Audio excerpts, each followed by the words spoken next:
So welcome to another edition of Calfee Now. Today we have my good friend Marty McGann, who we've been in the trenches a few times. So good to see you, Marty. How you doing today? I'm doing all right, Michael. Good to be with you as well. Great, great. So we'll get right into it. So, prior to your time at GCP, I know you held a number of roles in business and politics, and you really had a career that has kind of molded the two, very similar to, I guess, my career trajectory. Can you discuss your involvement, in Northeast Ohio and the state of Ohio and politics in general prior to coming to GCP? Yeah, well, I started as an intern at the county back in the late '90s, and in the early 2000s, worked a lot with county officials and helping try to advance our region using the county as a vehicle to do that. Over time, I evolved through a couple of political roles and ultimately landed at the Cleveland Clinic and worked in their government relations department for a number of years, focused a lot on healthcare policy, focused on getting resources into the Cleveland Clinic through federal and state funds, appropriations, and state capital bills and the like, and then landed at GCP about 10 years ago and have enjoyed a lot of work with federal, state, and local officials on behalf of our region. Wonderful. So can you describe to me a little bit about your role as the Executive Vice President of Advocacy and Strategy for GCP? What do you do on a day-to-day basis? Yeah, so for folks that don't know, the Greater Cleveland Partnership is the largest regional chamber of commerce in the country. We've got about 70 professionals at our organization that are focused on business retention, on workforce and talent issues, on equity issues in our community. How do we get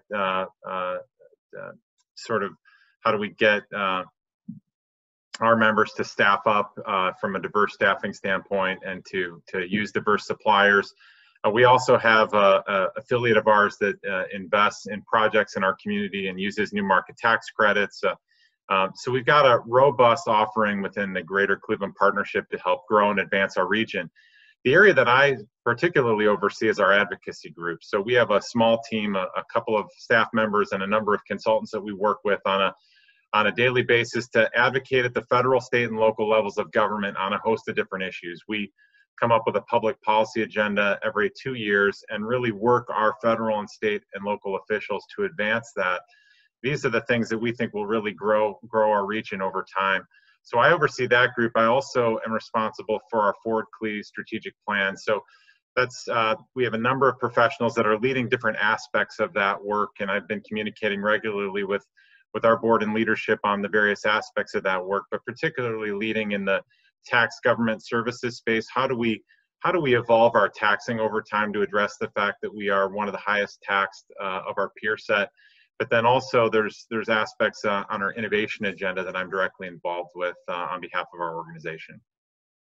Wonderful. So you kind of mentioned your three-tiered advocacy strategy of both local, state, and federal. So tell me how those change as you kind of on a sliding scale. Personally, I know that just because I do something very similar, sometimes the messaging and the way you have to advocate changes. So tell me a little bit about in your role, how those changes between both the local, state, and federal levels. GCP is a nonpartisan organization, and our message is that of our members. We facilitate those discussions to make sure we arrive at their agenda and take their agenda to the federal, state, and local levels. So that's not a partisan agenda. That is very much what our members want and which will help advance our region. But the landscape that we play in can be really partisan. We have a very deep blue Northeast Ohio region at the local level. Most of the leadership posts, if not all the leadership posts, are held by Democrats. At the state level, a strong, the General Assembly is more Republican in a couple of months than it was prior to the elections and a few weeks ago. And at the federal level, it kind of plays back and forth a little bit. And our role is to really ensure that we can be successful on behalf of our region at all three levels. So we work very closely with folks within the county administration building and with folks at the mayor's office, the city of Cleveland, with suburban mayors as well. But we also work very well with the folks in the governor's administration and folks in the General Assembly on a regular basis. And at the federal level, whether it's our Democrat members of Congress, Congresswoman Fudge or Congresswoman Capter, or Republican members, Congressman Gonzalez or Congressman Joyce, it's really our role to take the message of our members to them and to advocate on behalf of those interests. So, we'll say the same thing to folks, whether they're Republican or Democrat, but it's really trying to ensure that we're nonpartisan, we're focused on our members' agenda, and that we're pushing that at all three levels. It's great. No, I agree. Very similar to what we do at our shop. So, so let's kind of switch gears here. Let's talk about economic development, and what is how will economic development evolve in Cuyahoga County? Walk me through. So 10 years ago, when you walked in the door at GCP to where we are now, and I guess to add on to that question, what role does government play in that economic development?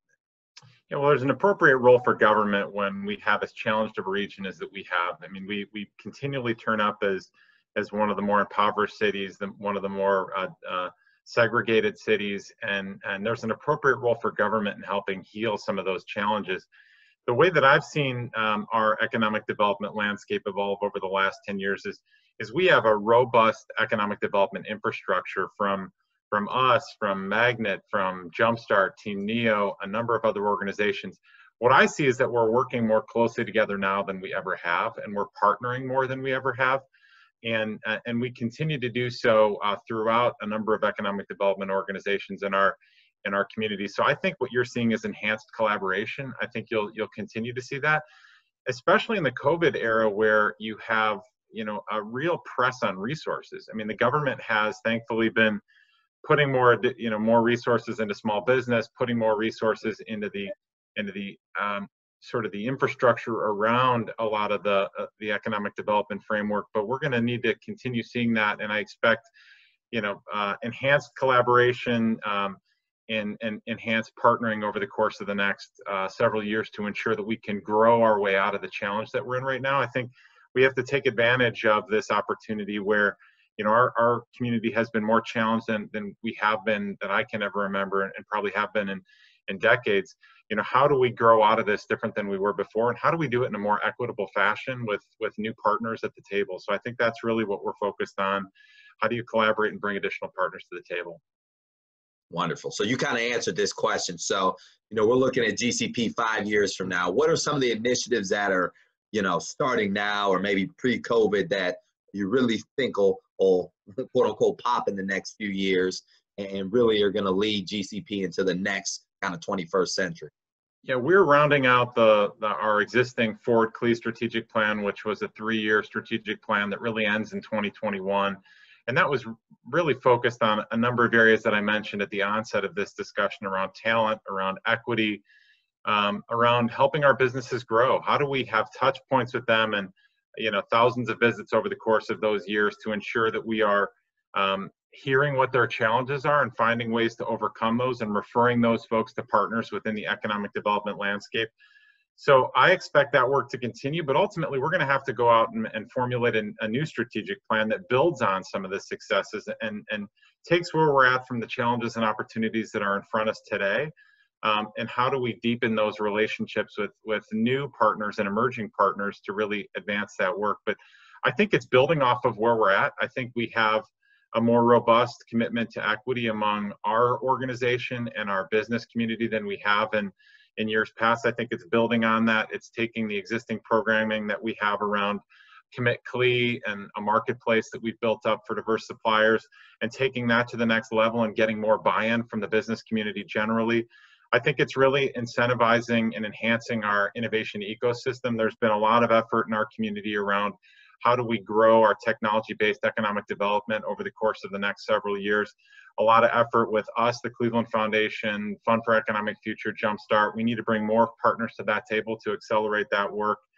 And then finally, I mentioned it earlier in the discussion, our community has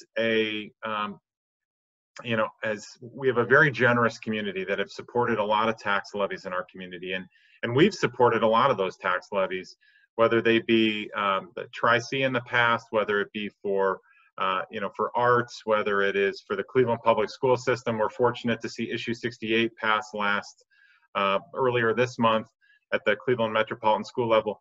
But overall, our members are really wrestling with this challenge that we are, we're taxed at a greater rate than most of our peer set. And how do we over time address that while also having compassion, empathy, and achieving the equity agenda that we want. I think it's going to be balancing these over time, because we've really found ourselves in an uncompetitive standpoint from a tax structure. So we're going to have to figure out how to be more efficient. How do we encourage cities and counties to work together more deeply? And we see that as a real opportunity for growth over the course of the next couple of years.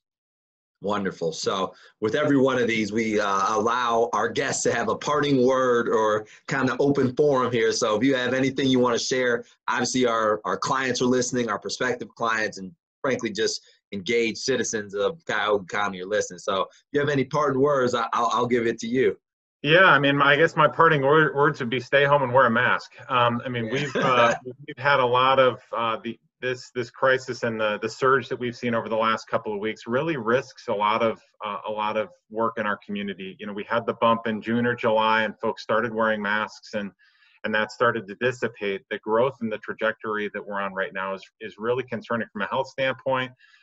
But for my day job, you know, how do we reopen downtown, and how do we drive people back into these areas that our community has created, and how do we bring resources to folks that are challenged? I mean, unfortunately, we've seen that this COVID pandemic has more negatively impacted persons of color and female participants in our community. How do we need folks to stay healthy so we can start opening our economy again, and bring people back into our central city and downtown. And so I guess my parting words would be healthy and take the steps that you can, that we all know, to keep that way. Well, Marty, I want to thank you, and I want to thank the Greater Cleveland Partnership for everything you guys do. And I really want to thank you for participating in our latest Calfee Now episode. So enjoy your day and be safe. Thanks, Michael. It's always good working with you and the folks at Calfee as well. Thanks. All righty. Have a good one. Bye-bye.